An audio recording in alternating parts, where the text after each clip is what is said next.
It's that time of the year again. I come with a message. Some may not like this one, oh Lord, but I still gotta bring it. It may not be what you expected me to sing. I didn't sugarcoat it.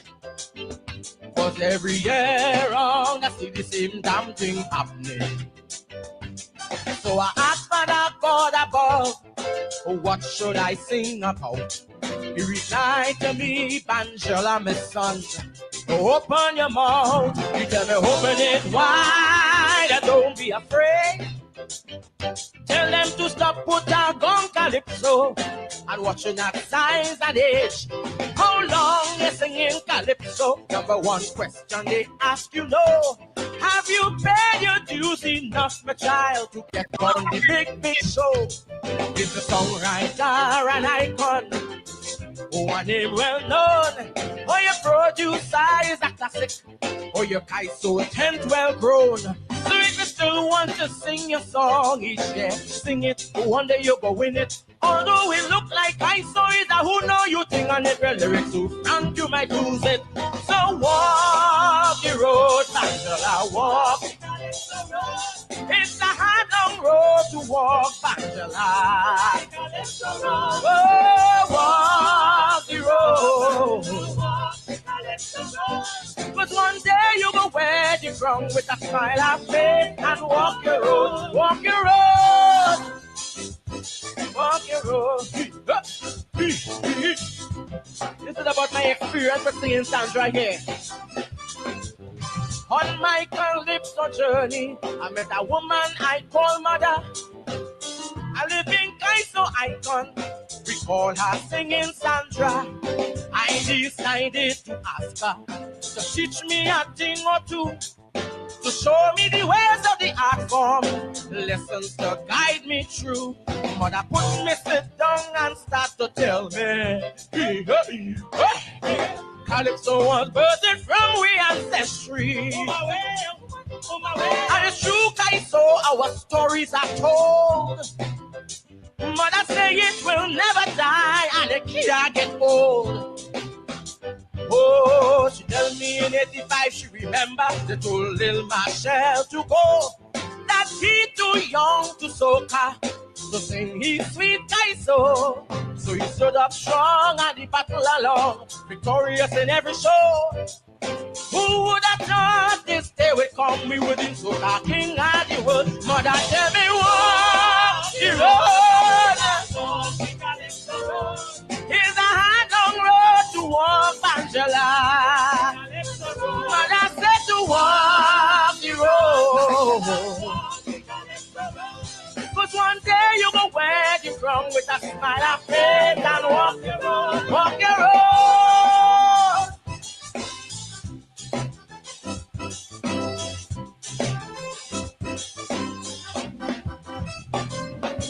Just like the road of life could leave you with bruises and bumps, this pathway of Calypso, it got a lot of hurdles and humps. It's high and low, to and fro, I said that twist and turns. But your biggest obstacle will be some people. This a lesson I learned when I start my journey.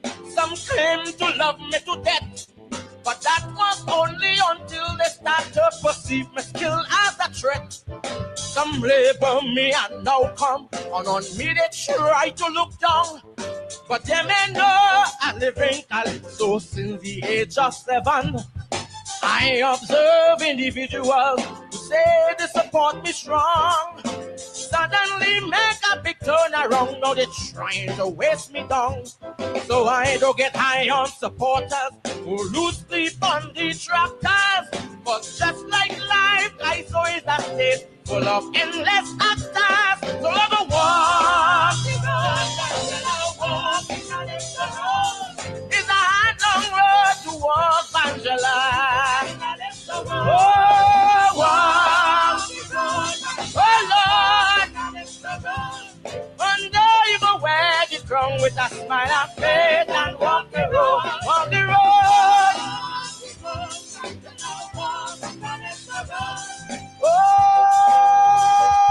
Oh, walk the road, take me down now. Say Since I show love to Kaiso and Calypso embrace me back, the father tell me, oh Angela, keep your focus on track. Remember you're traveling on a road paved by many legends and standing strong on the shoulders and the works of many giants. So make your contribution and let conscience be your guide. Just give them induction in your rhythm so all wicked go step wide. You're a master entertainer, but that's not all that you are. You're a voice of the voiceless, ancestral messenger, wielding the words of truth. Never fear to use that weapon, whether priest upon the prince or pauper, police or politician. Remember that competition and money can't define your truth. Just push on through. Do your do and what is for you is for you. As long as you oh, it's a hard long road to walk, Angela. Oh, one day you go wear the crown with a smile. I say, walk the road, walk the road, walk the road, walk the road, walk the road, walk the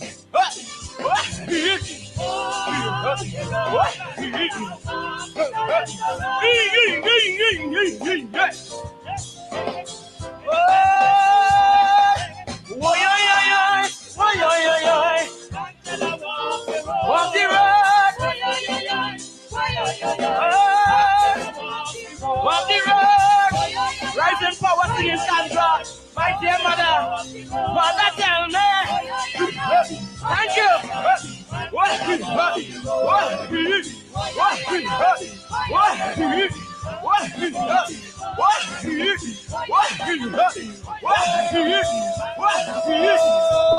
Marcella, you can't go just so. You can't go just so. Walk the road.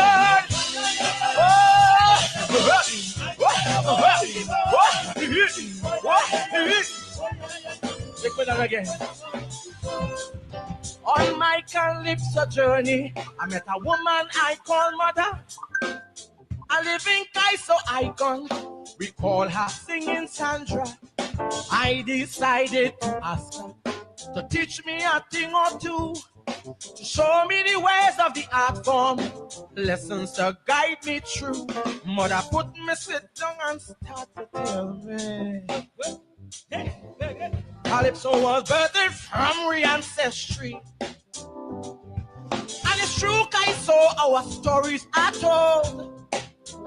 Mother say it will never die and it can't get old. Mother say in 85 she remember they told Lil Marshall to go, that he too young to soca, to sing his sweet Kaiso. But he stood up strong and he battled along, victorious in every show. Who would have thought this day we come here be soca king of the world? Mother say to walk. It's a hard long road to walk, Angela. Mother tell me walk the road, son. Oh, but one day you go wear the crown with a smile face.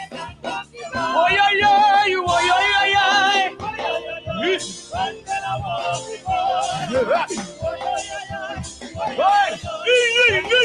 thank you.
show love to Kaiso, and Calypso embrace me back. The father tell me, oh, Bangela, keep your focus on track. Remember you're traveling on a road paved by many legends, and standing strong on the shoulders and the works of many giants.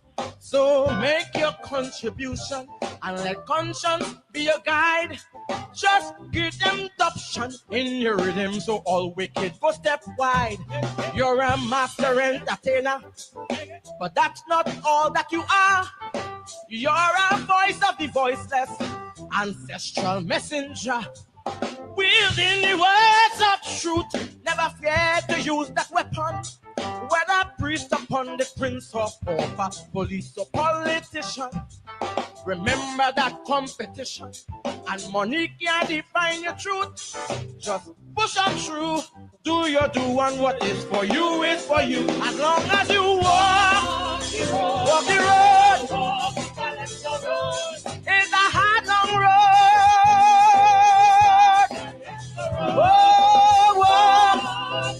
Oh yeah. And there you go where you come with a smile of faith. Oh yeah. Thank you, love on you.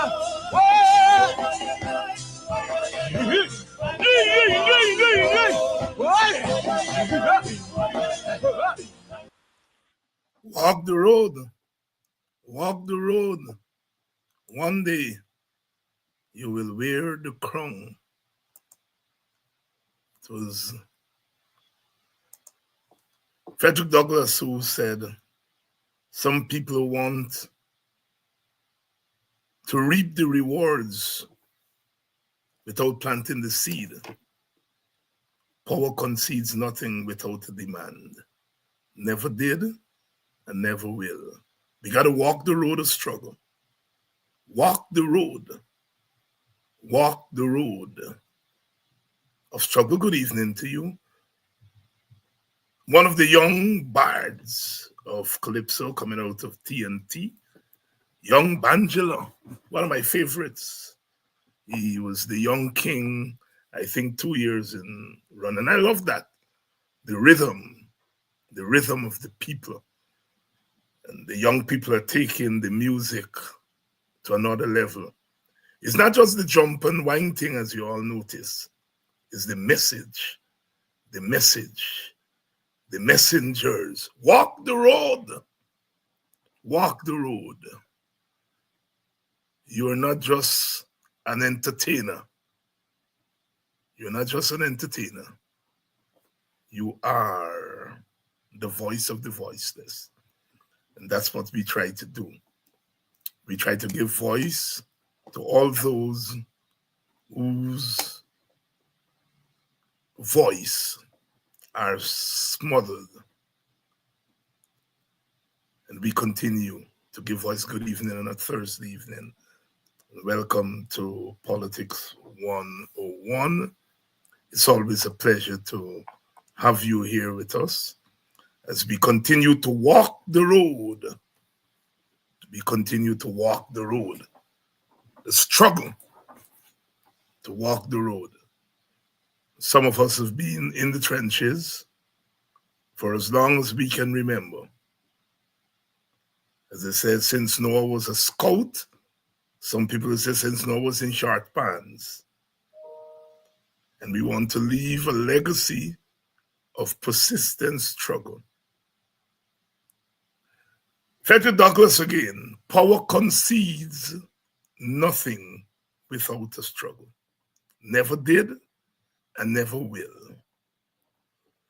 Some people want it to be over with very quickly. But power concedes nothing without a struggle. Sometimes we get tired. Sometimes we get weary. Sometimes we get frustrated.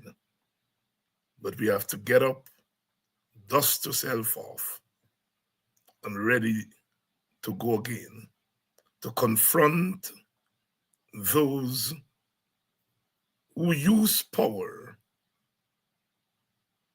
in ways that are detrimental to the security and the well-being of our people all over the world. It's good to wake up this morning to the news that the International Criminal Court has issued an arrest warrant for the Prime Minister of Israel and the Defense Minister. We have not talked much on this program about what's happening there in the Palestine. But the genocide continues. The targeting of children, women, old people, all people. The starving, as the ICC says, part of the charge is that starvation is being used as a weapon of war. And what continues to amaze us,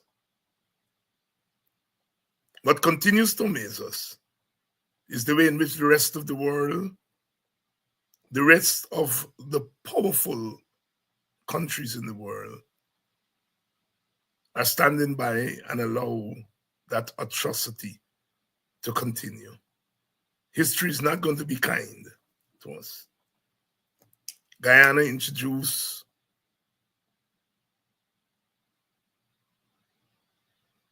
a motion for a ceasefire, and it was vetoed by the United States.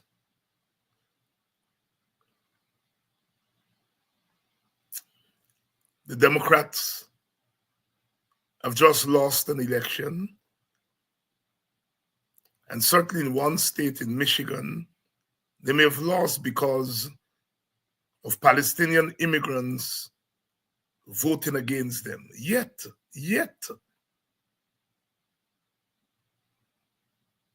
they have not learned, and they continue to prop up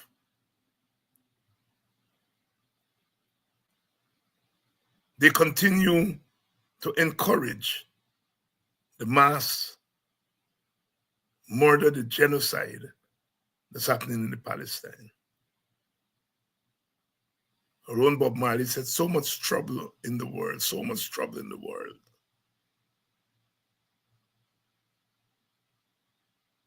So much trouble in the world. Small countries like Guyana must take note, and to prevent our own country from walking that road, the road of senseless violence, the road of genocide.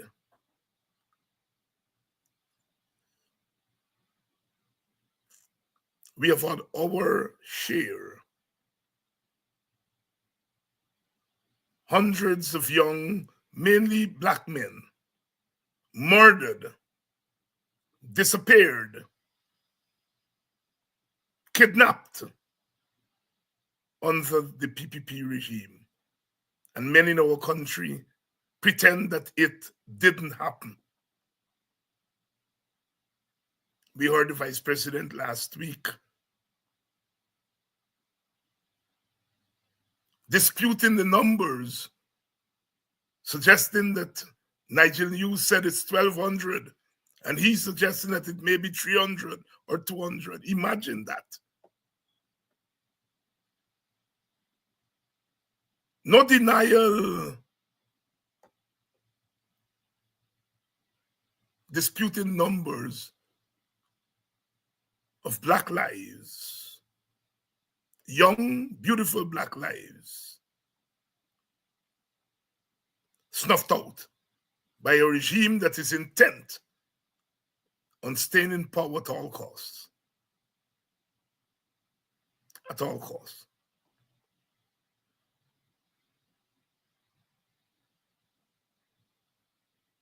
Our share of the dooms of the world. Good evening to you, wherever you're joining us from. Good evening, Dunsford, who's joining us from Mocha, Arcadia. Jamal, good evening. Good evening. Good evening. All of you. The ICC should be looking in Guyana.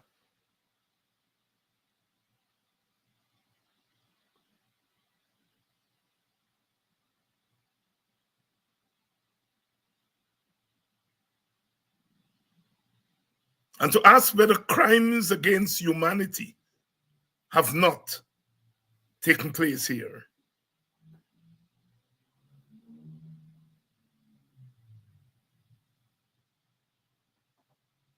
Prime Minister of India, Modi, is visiting. And today I didn't have a chance. I was, as they say, earning my daily bread today. Didn't have a time to follow what was going on. But I had a glimpse a couple of minutes ago as I was coming on to the program of Mr. Modi talking, lecturing to Guyana about democracy. And why we welcome Mr. Modi? Because he's the prime minister of a country from where half of our people came. It's their homeland. He's the prime minister of their homeland. We welcome him. He's the prime minister of one of the most powerful countries in the world. India has a nuclear weapon. India has the second largest population in the world. Its IT industry is up there with any country in the world. And so there's a lot that we can benefit from, a better relationship with India. But Mr. Modi cannot lecture us about democracy. No doubt he's taking his talking points from the PPP. Mr. Modi has to deal with his own problems, just as we are dealing with our racial problems in Guyana. And we have to guard against racial dictatorship. Mr. Modi has to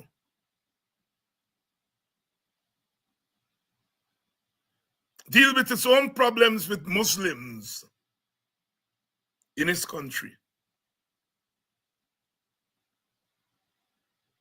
I understand there are about 200 million of them. Are they treated equally in the Indian democracy? Mr. Modi, we welcome you. But don't come here and point fingers. Do not point fingers at us.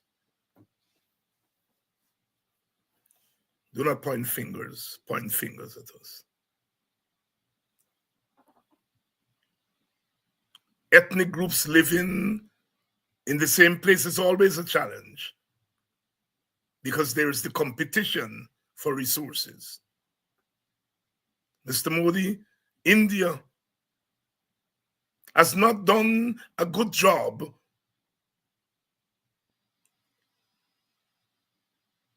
at giving substantive democracy to non-Hindus.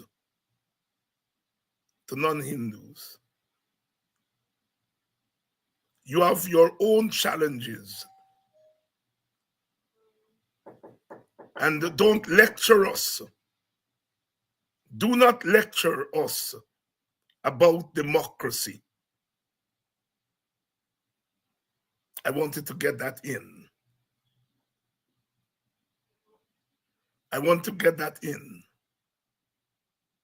Good evening to all of you and welcome to Politics 101. As Mr. Modi came in, we had some young people at the airport, young Amerindian people, young black girls, young Indian girls, showing Mr. Modi the multi-ethnic nature of our country. But where was the opposition leader? Why was he not part of the welcoming party at the airport?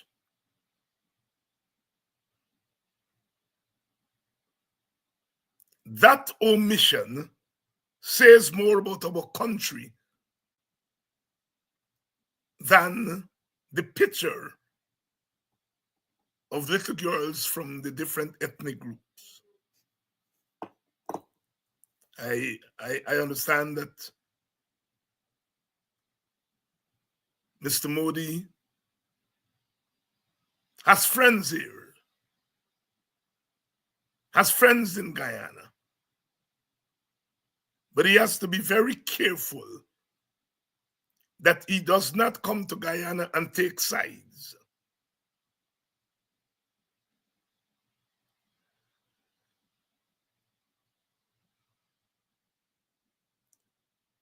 We welcome you, Mr. Modi. We do. We want closer ties with India. We do. We recognize your importance to the Hindus and non-Hindu Indian in our midst. Some people were saying, the spectacle of a Muslim prime minister embracing a Hindu prime minister.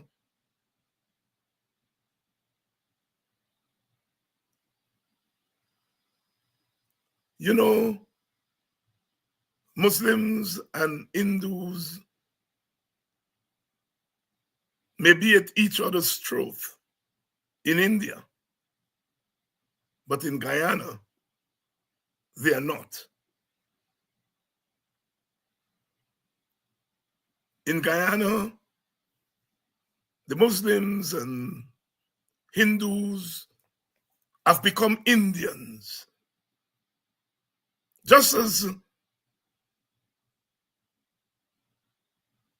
the Yorubas and Koromantis and Congo people who came across the Middle Passage, they became Africans in Guyana and the New World. In the same way, our Hindu and Muslim brothers and sisters in Guyana, they became Indian. And our Arawak and Waiwai and Wapishiana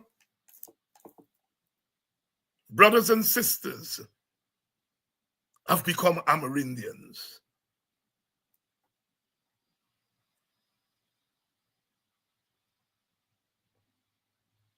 Ethnic groups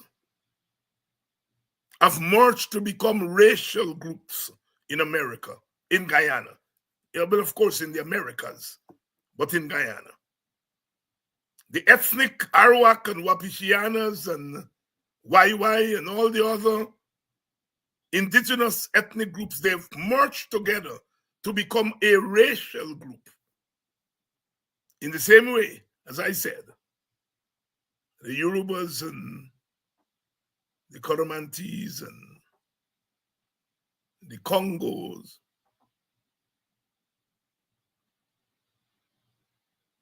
and all the African ethnic groups, they've come to Guyana to become a racial group. Our problem has its origins in ethnicity, but our relations are carried out day to day in a racialized environment. We sometimes use ethnicity and race interchangeably. Ethnicity is culture.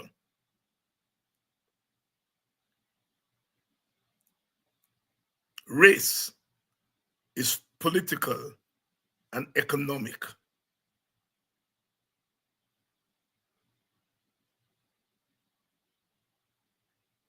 East Indian Hindus, East Indian Muslims, East Indian Christians,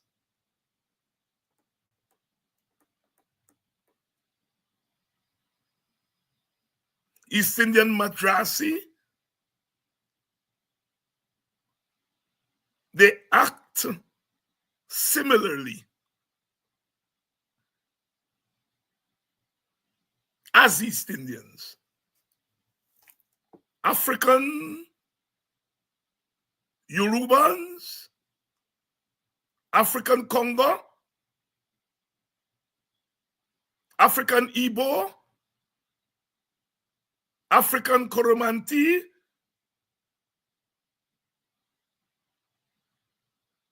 they become Mati and they become black in Guyana. And so do our East Indian blood. We have to understand our reality, because if we don't understand our reality, we get it twisted.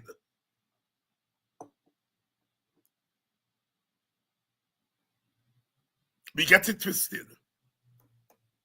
Mr. Modi knows that we may have a Muslim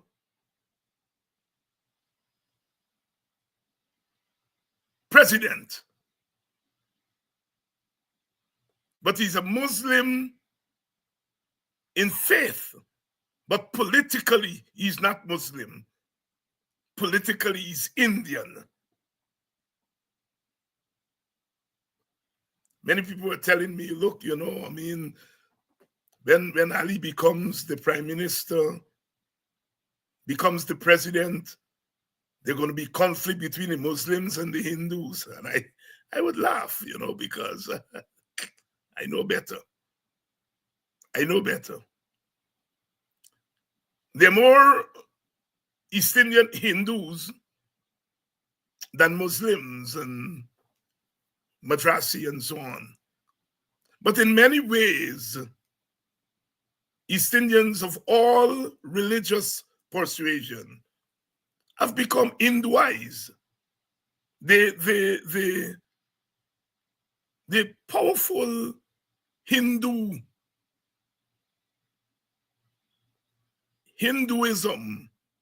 the Hindufta, shape their social behavior. I am not saying that Muslim and Hindu don't cuss Mati. I grew up as a small boy hearing when Hindu cuss full of man. You want to know who if it's the enemy they're talking about.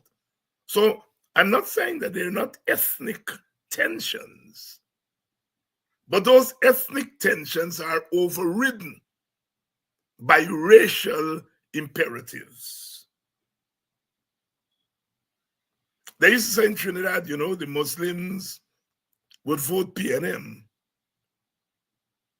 and the Hindus will vote for the opposition. But the day in 1995, when Pandey became prime minister, and we had the first Indian prime minister in Trinidad, all those Muslims who used to vote PNM became UNC.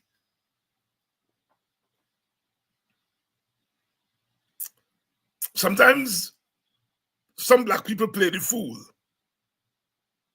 We are living in a country where people organize their economics, they organize their politics around ethnicity and race. And some people tell us, black people, oh, forget about ethnicity and race. And some of us fall for it.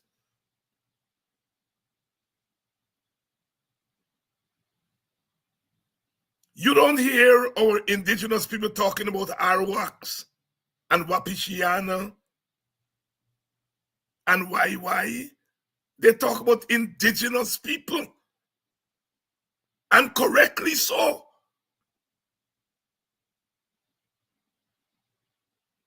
You don't hear our Indian Guyanese brothers and sisters talking about Muslim Guyanese and Hindu Guyanese. They talk about Indian Guyanese.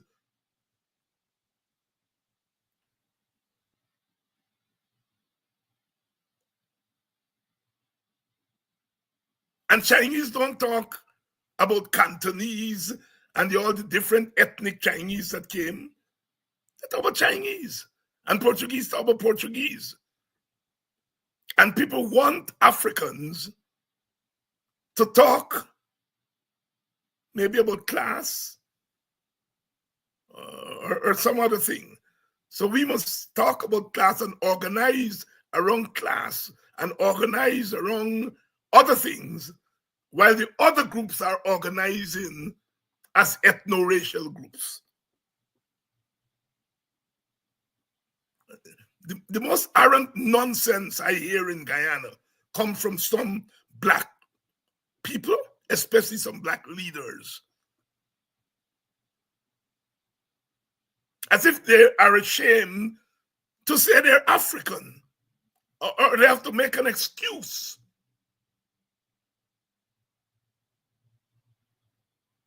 We cannot be organizing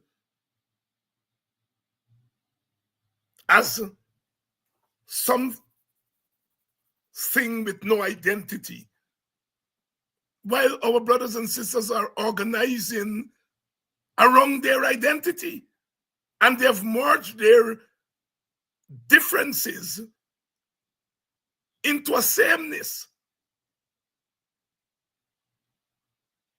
As I said, you don't hear about Muslim Guyanese and Madrasi Guyanese and Hindu Guyanese, you hear about Indian Guyanese.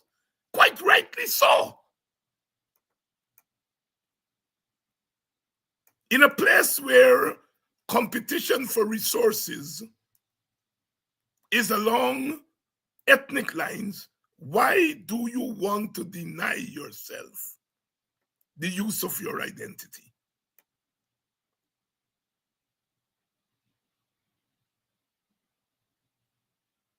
Dr. Jagan was a Marxist, a doctrinaire Marxist. You couldn't get more doctrinaire than Jagan as a Marxist. And he himself didn't talk much about race, but he understood the power of race. And he organized his Marxist party, his Communist party, around race. When he went into the Indian communities, he didn't say, sisters and brothers, I come to you as communists. He didn't call the people in Port Moran communists and Marxists.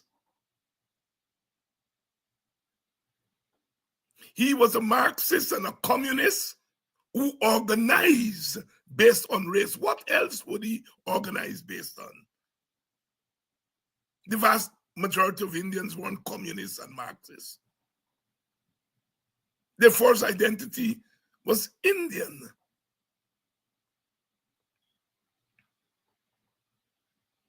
And yet people want we Africans to organize as other things rather than organize as Africans.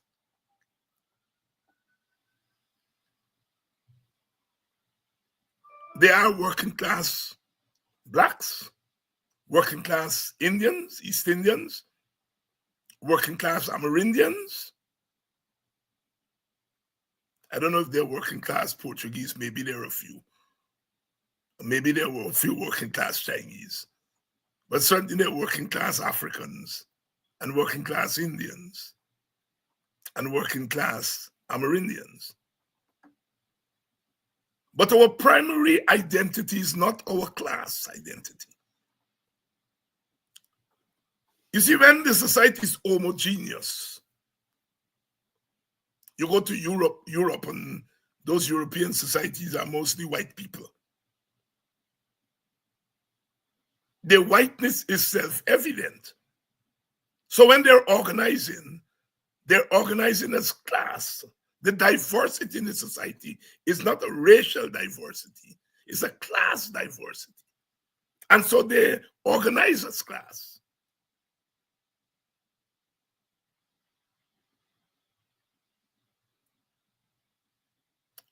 But we're making some headway. more and more our leaders are learning to talk about other things plus their ethnicity. Nothing is wrong.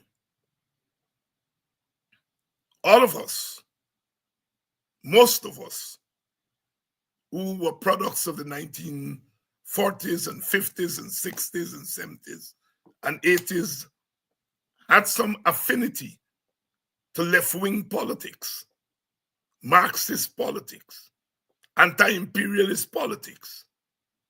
All of us.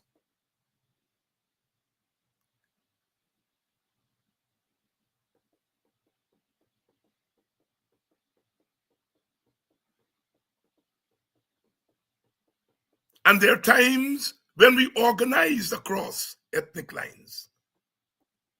Ethnicities tend to come together when there is an external threat.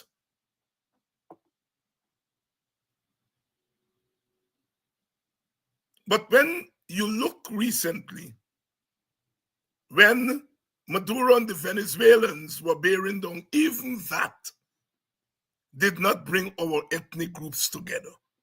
So Guyana, for all intents and purposes, has become a more entrenched, ethnically divided society. I remember I used to have, in the early days when I met my late friend, Clarence Ellis, we used to have big arguments because Clarence was of the view that once we enlarge the economic pie, our racial conflicts and differences and tensions would go away. But then he changed that.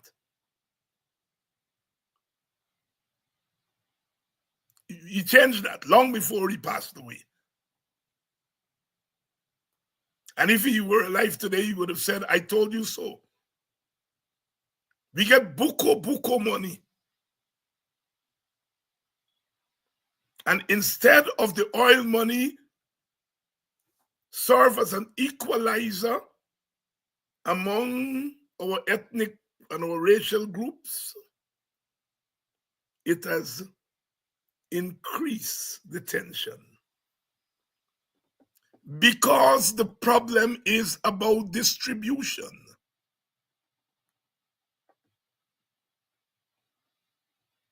You see, people want race and ethnicity to go away, so that when they distribute the wealth in an inequitable way, you will have to tell them you distribute the wealth inequitably among class. And you hear some of our people with that the PPP giving all the wealth to the elite. That is true. That is true, and the PPP don't mind you telling them that. What they mind is when you tell them they are not distributing it equally among the ethnic groups.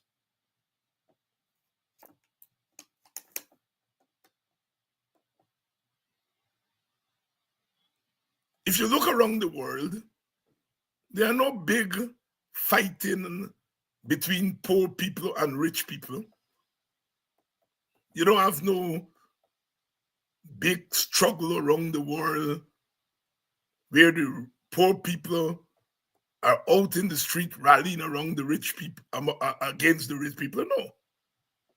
You look around the world, there are right now over 150 active ethnic conflicts in the world.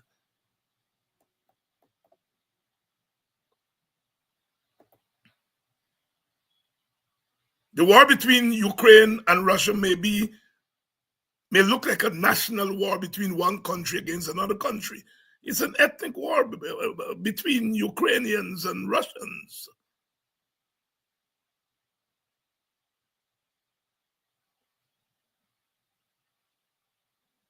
Jews in Israel are massacring Palestinians.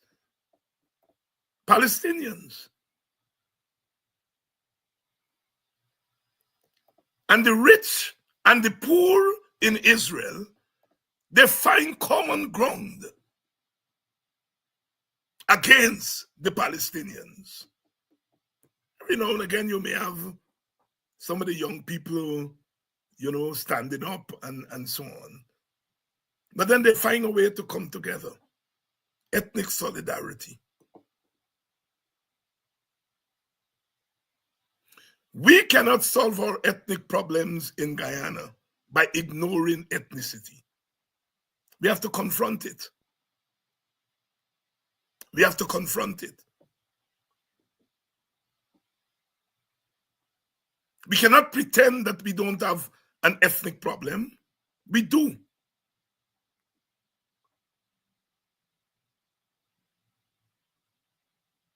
We do.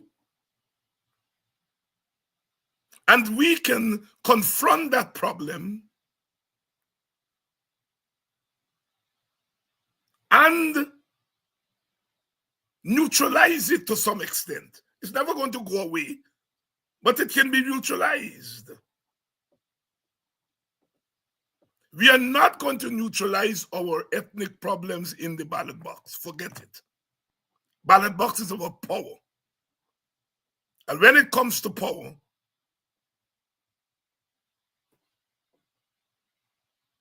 groups do not play around. When it comes to power, each group wants to secure the power as a defense against the other group. In Guyana, sometimes we try to solve our ethnic problems at the ballot box. It's not going to be solved there.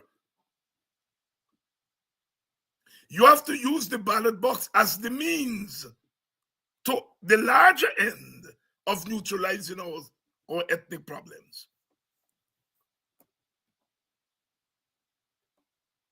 I am being frank. I don't know what I can tell Indian Guyanese now to come and vote for opposition parties. I do not know what argument I can make to them. I can tell them, well, look, you all are feeling the squeeze because the PPP is giving money to the ethnic group, to the elites, and they don't give the working class any. Go tell that to a sugar worker. And the sugar worker will say,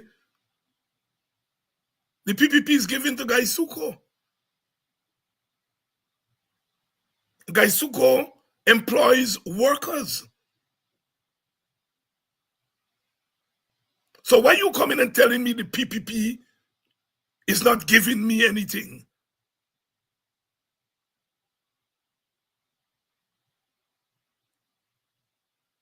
The vast majority of East Indian people are going to vote for the PPP until they have an incentive not to do so. The vast majority of African people will vote for the PNC or the opposition unless they have an incentive not to do so.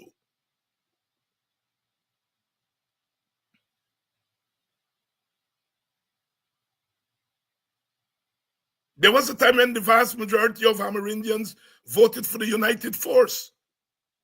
Amerindians joined forces with the Portuguese to empower the United Force. And every now and again, some Amerindian come along. Hardy once came along and he got some votes from them, and Schumann came along, he got some votes for them and go and give it to the PPP. But it is not true that Amerindians don't appeal to their ethnic identity.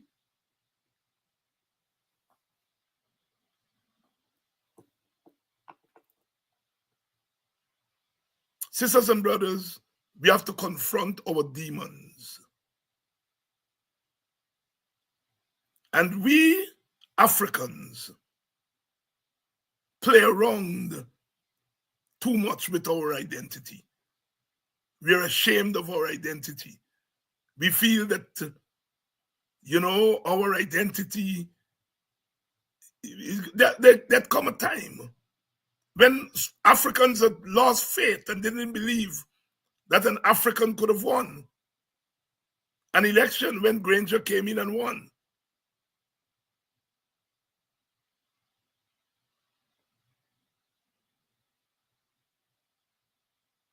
In a winner-take-all system, you have to have alliances, not crossover votes. Alliances. Alliances. Alliances between the majority of Africans, a minority of Indians, a minority of Amerindians,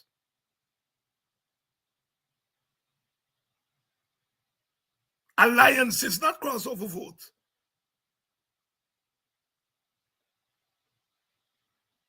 Not crossover vote. As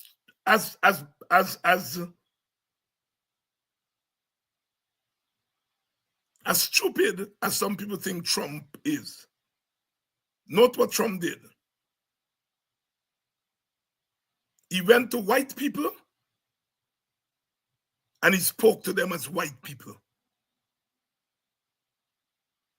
He recognized that they were black youth, black males, not black youth, black males who were wavering, and he went to them and he tell them what he think they want to hear. He went to Hispanics, cuss them one day, tell them they're shit all, but then he went to them and tell them about immigration and their brothers and sisters coming in to take away the thing. Then he went to the so-called ethnic white workers. And he gave them and he was as stupid as he is. He spoke to each group as a group. Trump didn't have no big universal message. He told white women, I am going to defend you. White women.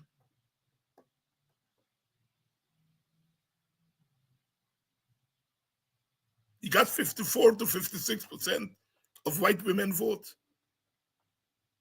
While the Democrats were talking about abortion, rather than speaking to white women as white women, they were talking about a universal abortion that all women.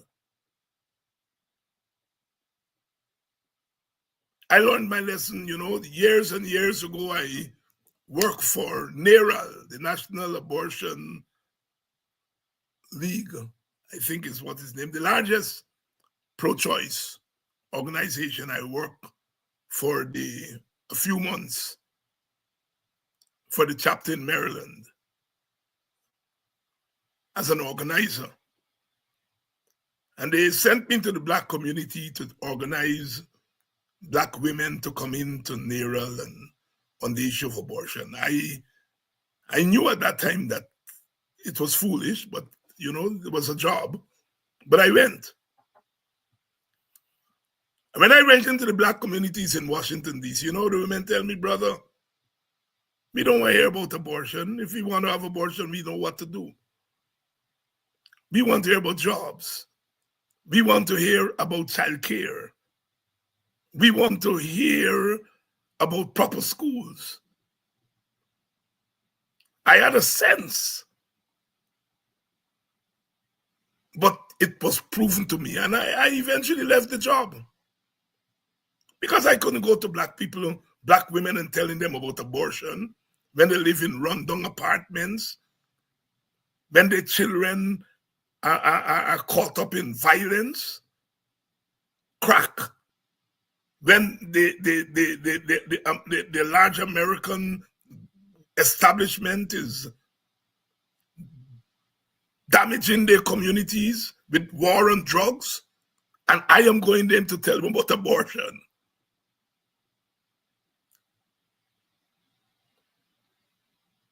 And that is what people are trying to tell me, David, you got to talk to people about multiracialism. Why am I going to Golden Grove? who buried Quindon Bacchus about 2 years ago, shot like a dog by the police. And they look up the road and they see Boston shot like a dog in his bed. And the Henry boys killed for sacrifice. And I am going to tell those people about multiracialism. I got to be a damn fool. They see nothing multiracial about police brutality and police killings. The police brutality and police killing are racially targeted to African Guyanese.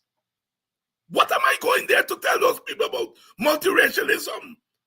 That in their day-to-day life, there's nothing multiracial about their existence.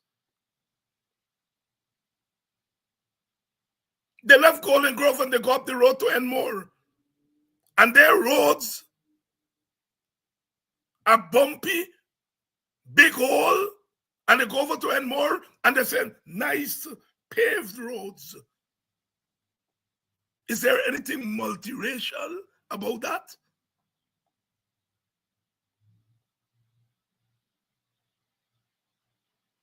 Now they're doing roads in the black communities. You know what they're building? Some little concrete strips.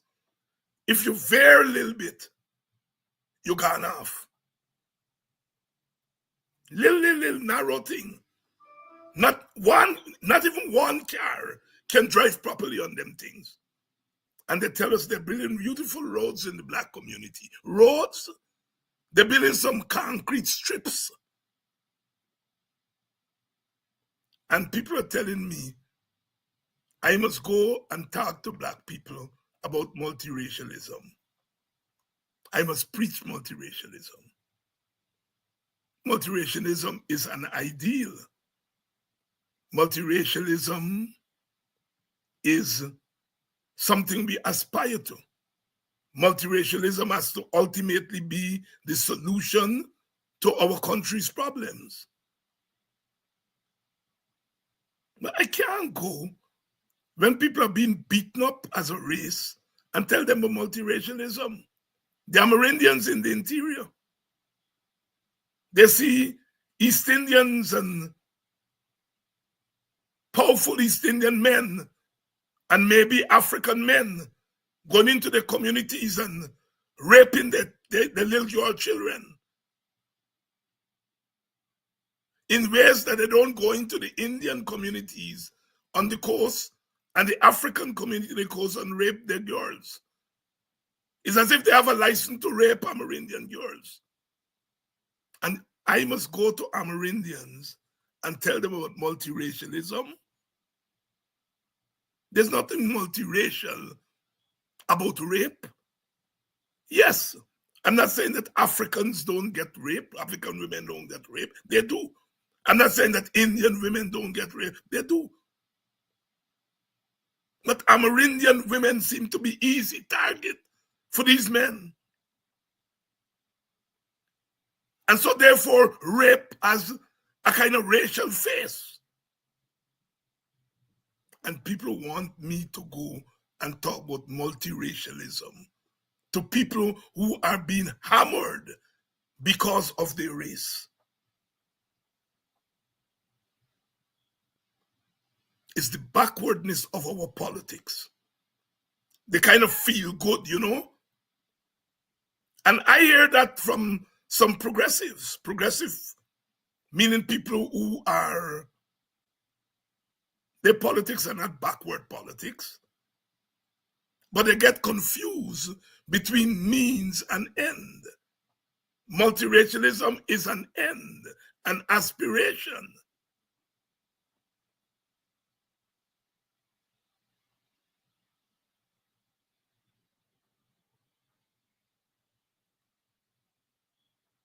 Women of all races face challenges in Guyana.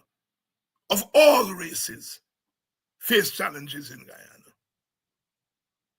But the women in each ethnic group face those challenges differently.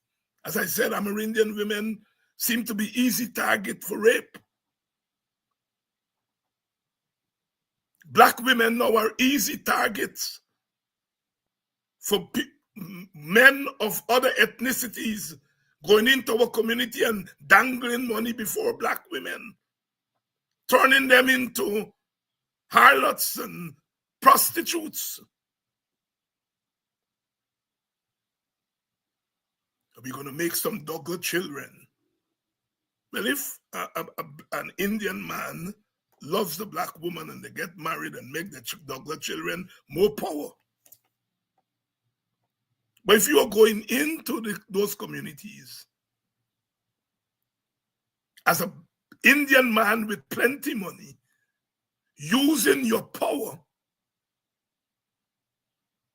to get with black women because of their economic powerlessness, you are no different from the slave masters who used to go down in the stables at night and pick those enslaved African women and have their way with them. That's happening in the black community, where men, especially Indian rich men, they got these little black boys and they send them to get the black girls for them. It's going on in Guyana. We don't talk about it because somebody's going to get angry if we talk about it. And somebody's going to call you. It's going on.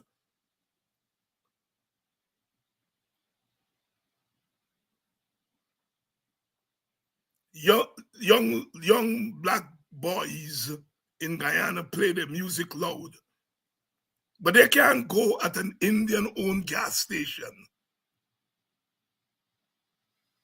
and play no loud music. They can't. But I've sat in my village, Buxton, and I see the Indian boys come, the music 10 times louder than them little black boys. And they come and they carry on at a gas station. And when the owner go to them and talk to them, they cuss about the black so-and-so and continue playing the loud music.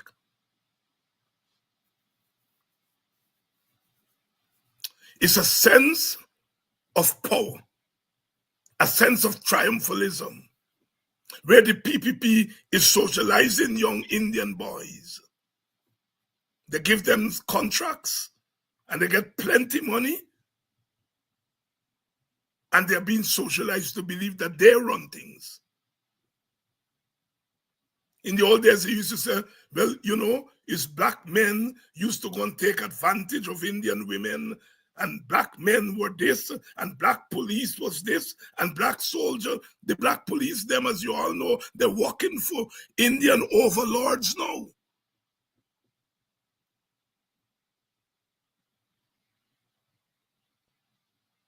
Whenever I have had cause to go in them Chinese supermarkets, black men with long gun in front. You go inside, Indian girls climbing up and packing. And the Chinese woman and the Chinese man, they're the cash register. You don't see black girls and black boys at the cash register. Chinese man and Chinese woman at the cash register. Them Indian girls, they're doing the pocket, their thing, and the black men with long gun in front. That's what we are socializing in Guyana. The black man is the hooligan, the Indian girl as the little maid, and the Chinese man, money. And when you go to the Indian stores, the Indian at the cash register, the black man with the gun in front, and black girls packing. And more now you're seeing Amerindians. Girls are now in the packing business, packing up. Those are the reality in our Guyana. And so don't tell me this nonsense about everybody suffering all races suffering. Yes, all races suffering, but they're suffering differently.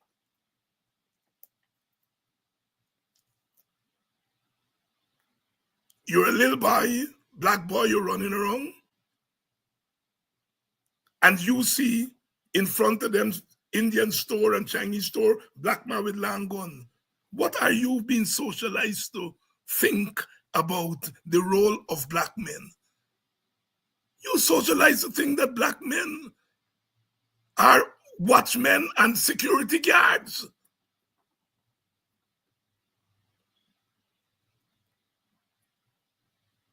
I have heard little black boys saying that they want to be a security guard because you get to carry the pow-pow.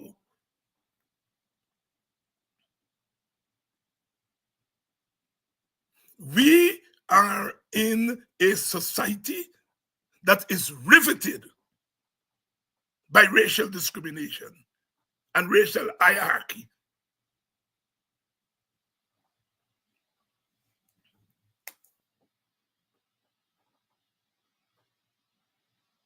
Yes,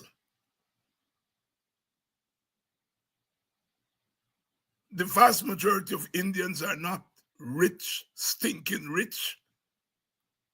The vast majority of Indians don't own big stores and so on. That is true. But if you're an Indian child, you look up and you see an Indian man with money. You see an Indian male with status. That's what you are going to aspire to become. And Africans, we get one and in between a black businessman who's doing well. But that's not the dominant group. When black youngsters look around, what they see are black men doing the Jankila work.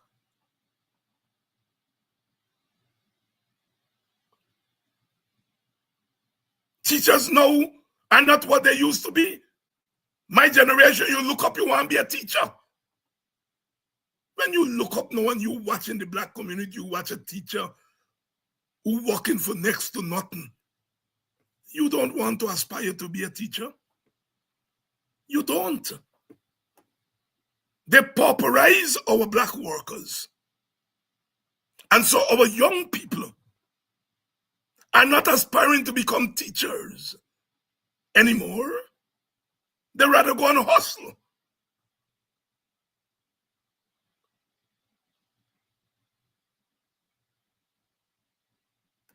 Jack Dio and the PPP are socializing young African men to be small, freak entrepreneurs.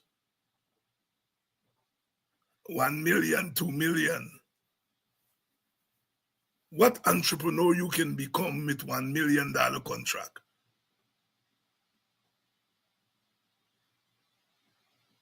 They're socializing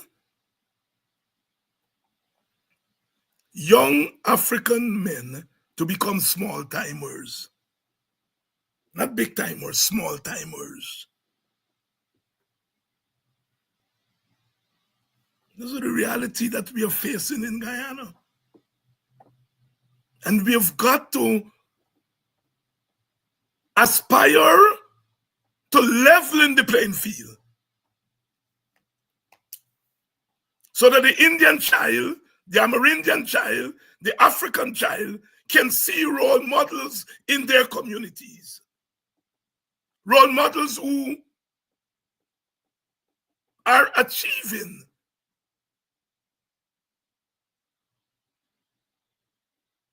When you look up in the black community and you don't see businessmen and women big making good money, you don't see your teachers living good, then you are looking across to the other side for role models. Black people, I can only talk to you all. I mean, I can attempt to speak to Indians and Amerindians and they have a right to tell me go to hell. You don't belong to us. And I will have to say accept and bless. But you all can't tell me I don't belong to all you. And so I have to talk to you all. We have to have a revolution in our thinking. In the 1960s, Kwayan Asquith launched the cultural revolution. We have to launch another cultural revolution in the Black community to reorient our thinking and our priorities. I'm a political person, but I will tell you all, politics have their limits. You can't go and build a house with politics.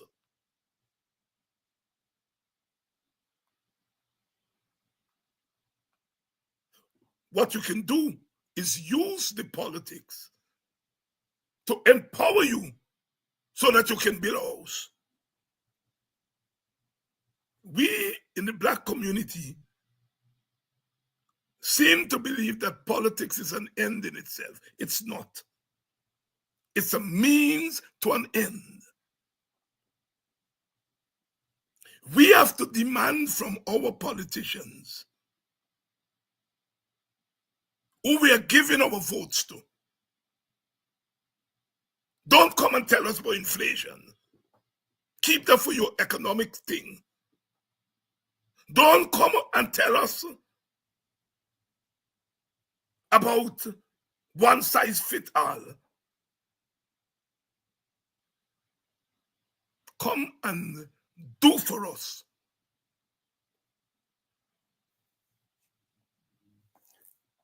I fought against Burnham. But Black people, and many of us know that Burnham was not 3 cents man. He didn't manage power in a democratic way. Some of us felt that way. That is why we struggled against him. But there are still things that African people can look at and said, Burnham did this for us.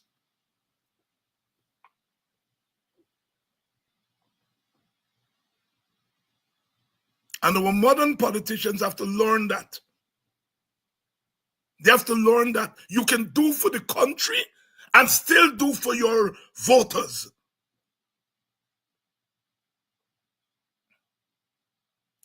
You can do for your voters, your supporters.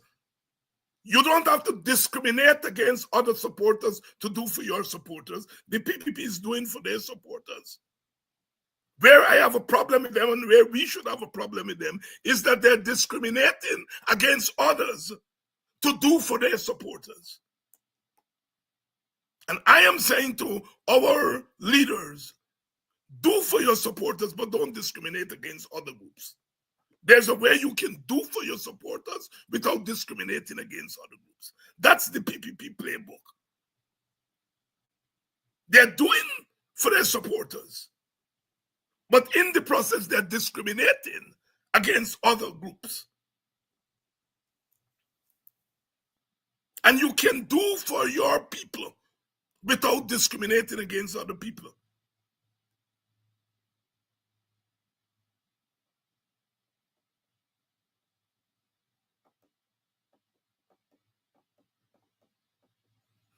That is why we have to search for policies that balance. When we came up with the cash transfer policy, it was aimed at empowering our supporters who are poor and need an injection of funds.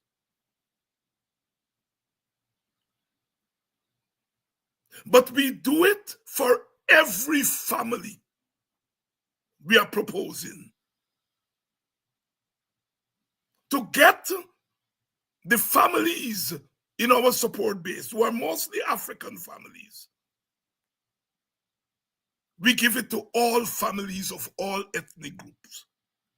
That is what you call balancing giving your supporters without discriminating against others. People say target, target, target. Once you begin to target, you get into trouble. Look how the PPP doing. They're targeting voters and leaving out vulnerable groups like teenage parents. In a place like Guyana, you do not target groups. You empower groups by targeting everybody. And you look for policies that can do that. And then there are policies that you have to deal with when you come to East Indians.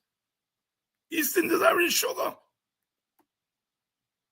You have to confront the sugar industry. African people are wage earners. In the public service, they get paid the lowest wage. You have to tackle wages among public servants, because in that way you're dealing with the African specificity.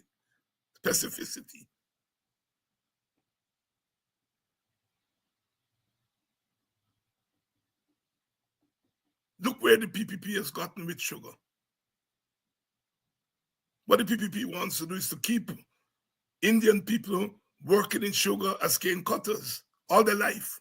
All their life. When the world has moved on from cane cutting, the world has moved on. We live in a mechanized world. But they are holding on to the old way to keep Indian people as cane cutters. Because if they keep them as cane cutters, they're dependent on subsidy from the government. They don't want to modernize Gaisuko.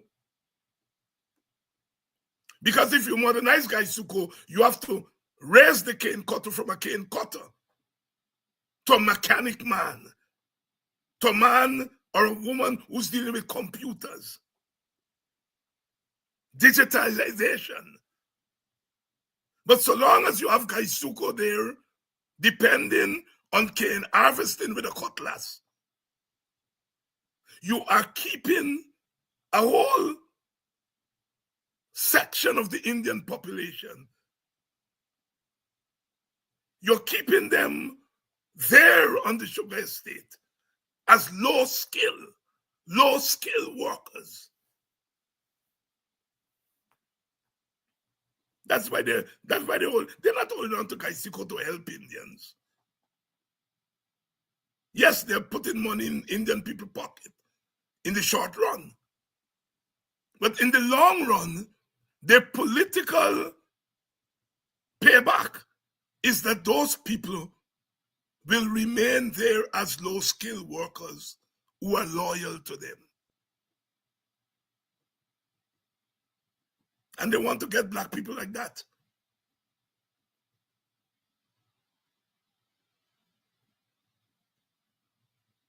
Pay black people starvation wages. Pay teachers, public servants starvation wages. So the male teacher will leave the teaching job, as most of them do, and go on the road hustling, gone in the bush, risking their lives.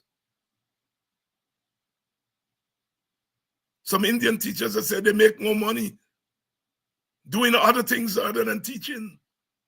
So you deplete the teaching profession of some of our better graduates. And so you turn our education system into a dumbed-down system. Because to produce good students, you have to have good teachers. And to have good teachers, you have to pay teachers good.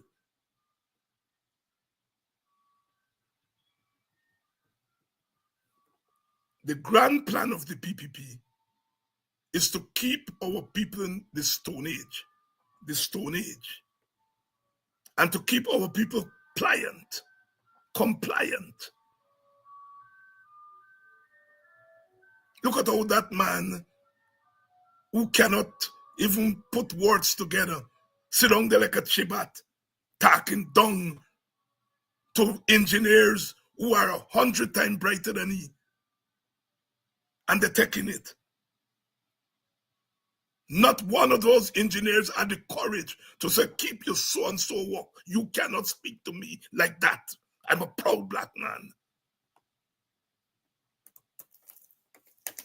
Of course, they will say it's easy for me to say that. You come and claim that you're a strong man. You put in things right when you create the problem. You get your chosen people who you give contract. And then you come and tell them you're going to terminate the contract in 4 months. They have a right to take you to court. In the first place, if you give a contractor a contract, why the hell you giving him the money up front? Why you don't give him some money to start the project? And as he finishes part, you give him another part. You give him money up front because you are buying him. You are bribing him. And if you bribing he is not going to give you any quality work. And then you come and sit down there as if you don't know what you do.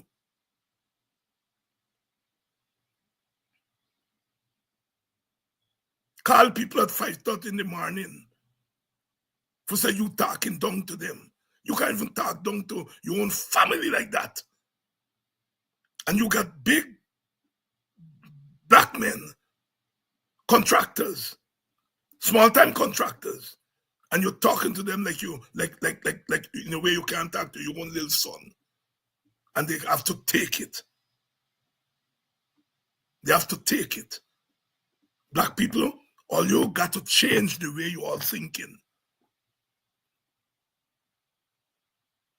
Because those of you who are selling your black souls, I am going to lead a movement that will ostracize you all from the black community when the PPP has gone from office. We did not come out of slavery, beat slavery, so that our young people today can become slaves. Some of our people can't help it. I understand that. I understand that. But some of you are allowing yourself to be battered and other B words that I can't call on air. When you all are finished and the PPP is out of, you all better go with them.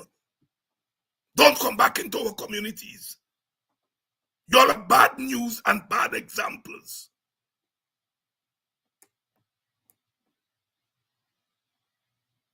We have to start getting tough with these gangsters in our midst.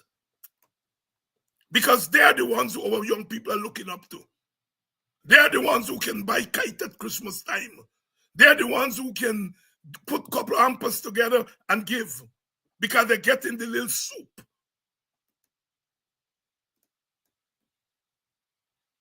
So this coming period, this election is very important. It's not just about getting rid of the PPP and putting in a government that is amenable and that is less criminalized, but it's also an election for black people to examine themselves.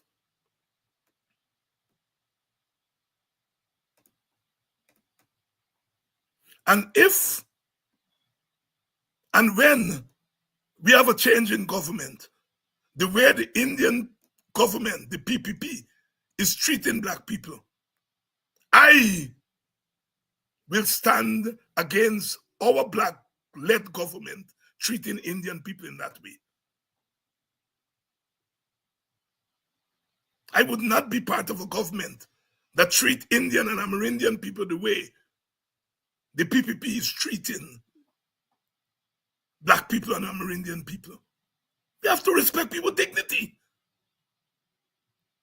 And one thing you can say about Granger, He did not lead a government that disrespected Indians or Amerindians. In fact, some of the cost Granger get is that they say he spent too much time among Amerindians. He did not lead a government that disrespect Indian people and Amerindian people. But the PPP is proud to lead a government that disrespects black people and disrespect Indian people under the guise of giving them a penny.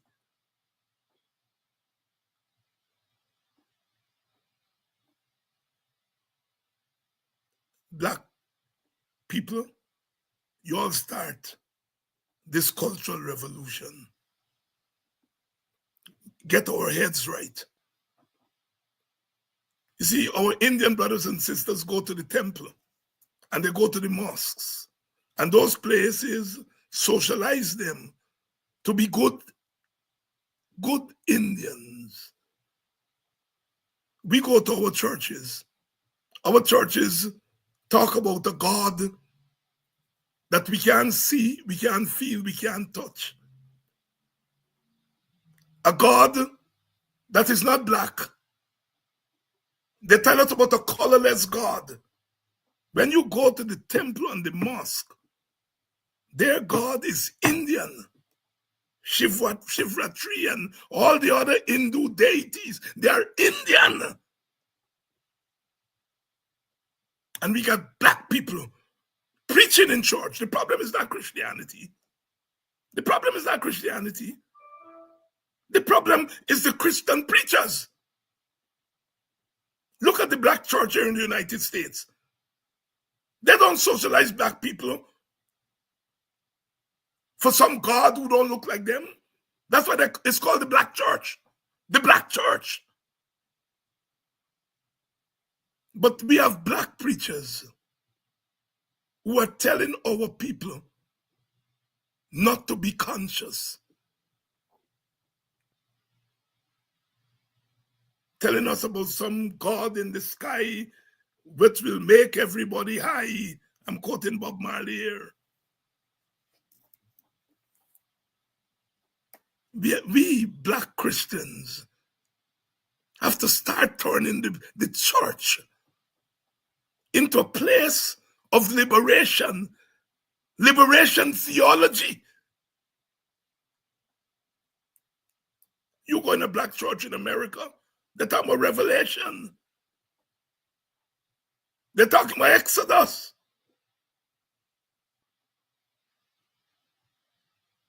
They're talking about the beloved community. And our black preachers are preaching about a God that we can't imagine. Whenever I go in church, when I go for a funeral or go to church, I pay close attention to sermons. And yes, there's some young preachers who are trying, but a lot of them, their sermons have no relationship to people's lives.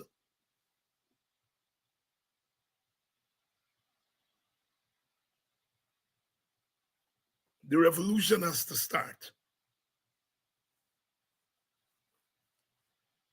Bangela, the young man, the young Calypso, he said, walk the road.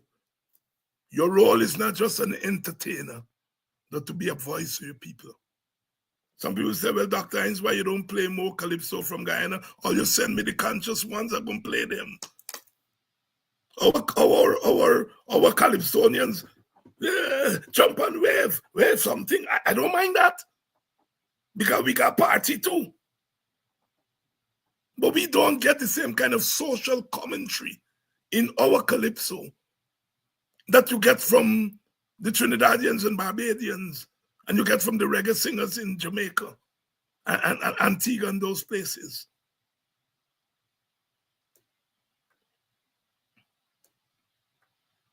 The revolution in our thinking has to change.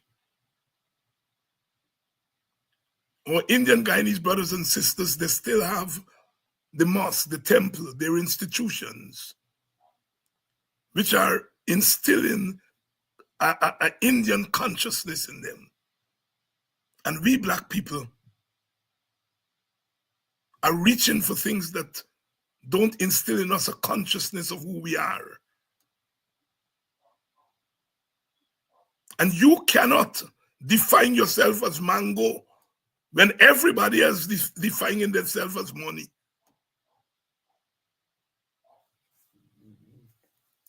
I don't want to create black capitalists, but I rather create 1,000 black entrepreneurs and 20 of them become capitalists. I don't like black capitalists, whatever that means. You know, people who make money just to, you know, be like a chibat on their own people. But I'm for black entrepreneurship. And I'd rather create 1,000 black entrepreneurs and risk 20 of them becoming capitalists. At least the next 980 are going to be entrepreneurs who are making money to help their families and their communities. Because a business is not just an individual construct. Businesses must be a social and community construct. A business or businesses in a community must lift the money circulation in the community. Not just, I get a business and I'm rich. That is what I mean by black capitalism. First thing, black and capitalism don't go together. Black and entrepreneurship.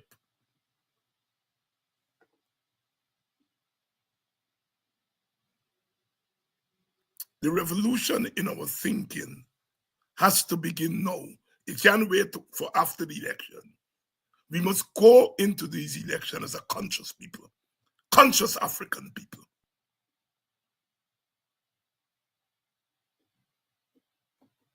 So that we can take our place alongside our Indian, Chinese, Portuguese, and Amerindian brothers and sisters as an equal people. If you're equal, you can't take your eyes and pass people, and you won't let people take their eyes and pass you. Right now, black people encouraging I pass from all angles. You already see them Colombians and people coming in, taking over Sherry Street and black people pushing wheelbarrow for them. You already start seeing that.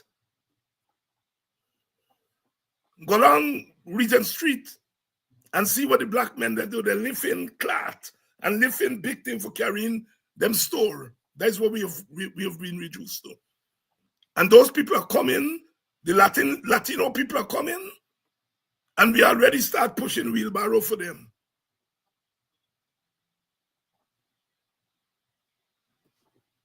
Consciousness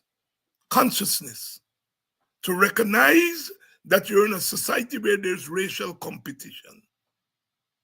And nothing is wrong with racial competition once it's not done in a racist way.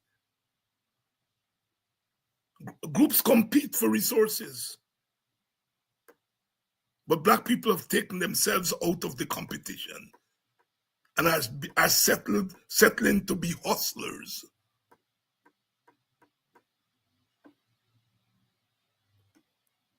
Some of our young people, you know, all they want is a car and a gun. And I understand, because we are not giving them the consciousness.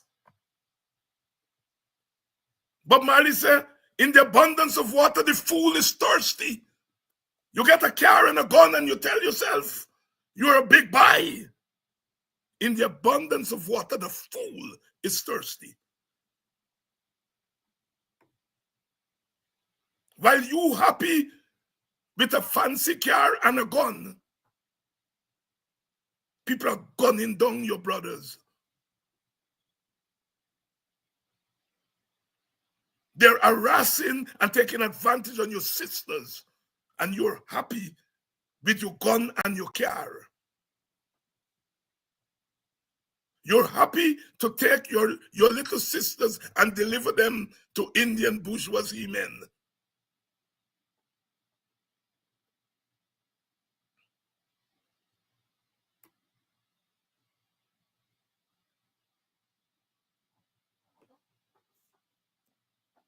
Let the words of my mouth and the meditation of my heart be acceptable in thy sight.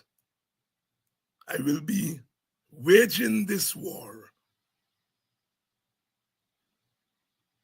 Because if I'm going down with my boots on, and I'm putting on my boots to fight for the oppressed. And the oppressed of the oppressed in Guyana today are people who look like me.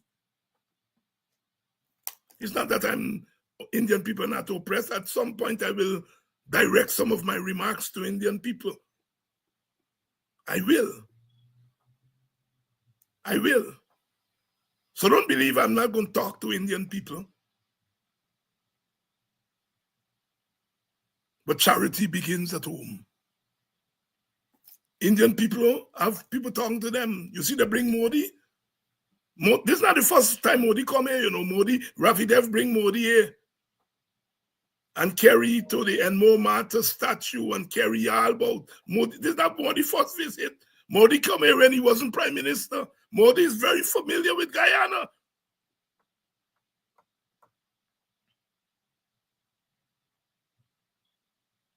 Modi is not the first time Modi come here. Modi was here in the year 2000. Ravi Dev they bring him.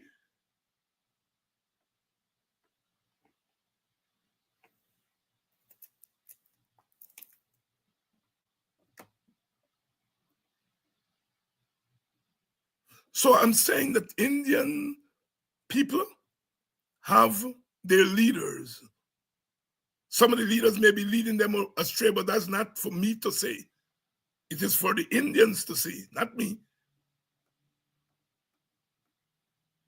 What I will talk to Indian people about is about Indian-African relations, Indian-Amerindian relations.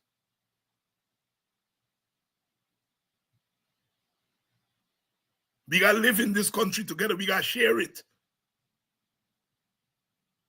And insofar as Jack Dio and them saying they're not sharing, they're cussing me and cussing the opposition for wanting to share. The WPA is setting a trap for me.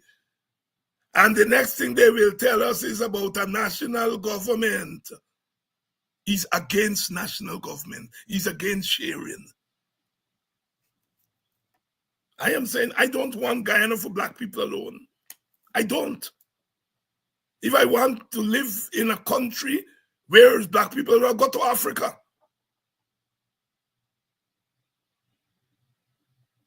Guyana is a multi-ethnic country. I want black people to live in peace, Indian people to live in peace, Amerindian, all ethnic groups to live in peace. But we are not going to live in peace when one group has a monopoly of economic power, political power, coercive power.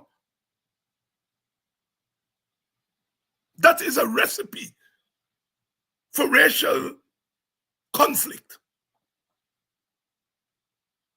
And you can't have development in conflict.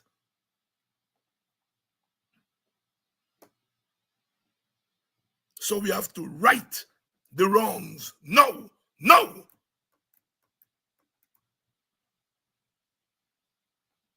And if we're going to right the wrongs now, we Africans have to step up and stop chatting nonsense and behaving stupidly and trying to be more patriotic than all the other races. We're always, when it's time to sing the national anthem, we stand up more straight than everybody else. I'm not saying that we should not be patriotic. I'm saying you must be patriotic to your country, but you must be patriotic to your race also.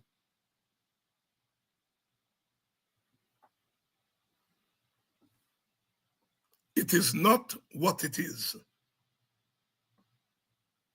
it will be what it should be. What it should be. The words of my mouth